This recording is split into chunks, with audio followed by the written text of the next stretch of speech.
তুই বুঝিস না কেন? সব করতে পারবো তোর জন্য। সত্যি আমার জন্য মরতে পারবি? না।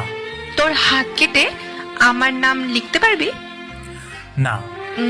আকাশের চাঁদটা এনে দিতে পারবি? না, পারবো না। তাহলে খুব তো বললি আমার জন্য সবকিছু করতে পারবি।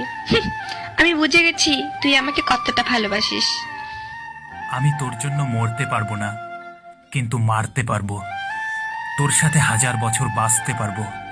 হাত কেটে তোর নাম লিখতে পারবো না, কিন্তু হৃদয়ের মাঝখানে তোর নাম লিখে রাখবো। তোকে আকাশের চাঁদটা এনে দিতে পারবো না, কিন্তু আমার ভালোবাসার আলো দিয়ে সারা জীবন তোর চারপাশটায় জ্যোৎস্না ছড়িয়ে দিতে পারবো। এভাবে বলিস না পাগল, প্রেমে পড়ে যাব তো। কে মানা করেছে? বল না আমাকে ভালোবাসিস। হ্যাঁ,